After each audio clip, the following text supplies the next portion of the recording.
Bonjour à tous et bienvenue sur notre page Un plein jour autour du monde. Vous le savez, dans quelques jours, nous entamerons notre 18e saison autour du monde et c'est sur les côtes atlantiques, cette fois du Congo et de l'Angola, que nous vous emmènerons, le cœur curieux et l'appétit aiguisé comme à l'habitude. Dès notre arrivée à Cabinda, puis à Soyo et à Luanda ensuite, nous retrouverons avec bonheur les saveurs de la cuisine angolaise, si proches de celles du Portugal, où nous avions posé nos valises, vous vous souvenez, plusieurs mois au début de notre grand voyage.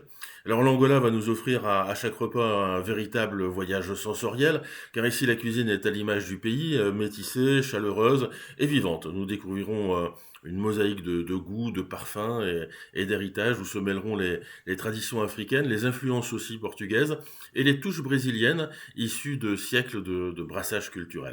Voilà, alors sur toutes les tables, on va retrouver les piliers de la gastronomie locale, le fungue, cette pâte souple et nourrissante qui est préparée à base de farine de manioc ou de maïs, et puis l'huile de palme évidemment, rouge et parfumée, qui viendra imprégner les sauces de sa chaleur, comme nous l'avons rencontré tout au long de l'Afrique de l'Ouest et centrale.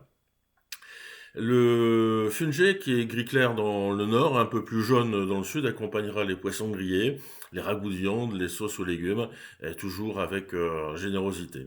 Voilà, la côte nous promettra aussi de fabuleuses dégustations de poissons et puis de fruits de mer.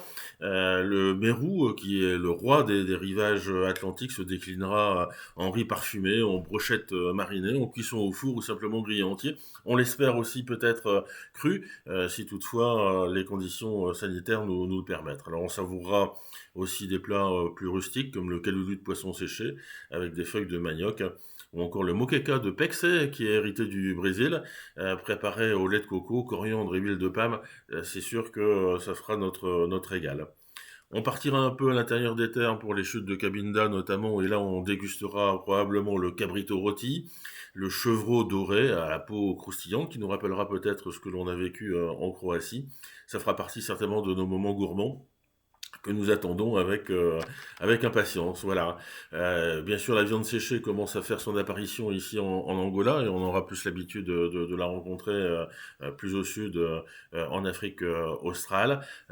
Et on fera nos premières dégustations à cette période. Donc cette 18e saison sera, on le sait déjà, hein, un chapitre fort de notre tour du monde, entre mer et forêt, entre traditions vivantes et puis influences métissées, et surtout entre plats du quotidien et recettes de fête, hein. L'Angola nous révélera sa cuisine comme on ouvre un livre d'histoire, généreux, savoureux, inoubliable comme la cuisine portugaise.